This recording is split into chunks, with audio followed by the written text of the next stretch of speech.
পৃথিবীর অন্যতম ভয়ঙ্কর অস্ত্রগুলোর মধ্যে একটি পাকিস্তানের শাহিন 3 মাত্র কয়েক মিনিটেই ধ্বংস করে দিতে পারে একটি গোটা শহর। কেমন এই অস্ত্র, কেন ভারতের জন্য এটি সবচেয়ে বড় হুমকি, জানতে চাইলে ভিডিওটি শেষ পর্যন্ত দেখুন। ব্যাকগ্রাউন্ড ও পরিচয়।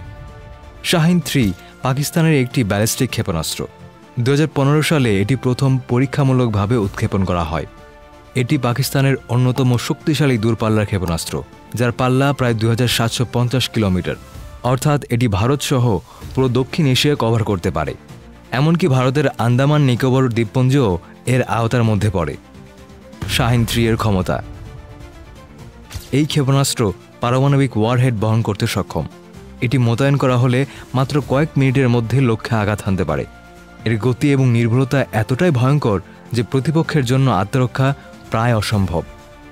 পাল্লা 2750 কিলোমিটার, ওজন প্রায় 50 টন, ওয়ারহেড নিউক্লিয়ার ও কনভেনশনাল, মোবাইল সিস্টেম, ট্র্যাক বা প্ল্যাটফর্ম থেকে উৎক্ষেপণযোগ্য। ভারতের জন্য হুমকি কেন? শাহিন 3 বিশেষভাবে ডিজাইন করা হয়েছে যাতে ভারতের প্রত্যন্ত অংশেও সহজে আঘাত হানা যায়, বিশেষ করে আন্দামান নিকোবর দ্বীপপুঞ্জ, যেখানে ভারতের গোপন মিলিটারি ঘাঁটি রয়েছে। মূলত গোপন মিলিটারি ঘাঁটি টার্গেট করার জন্যই এই মিসাইল তৈরি করা হয়েছে। ভূরাজনৈতিক প্রভাব।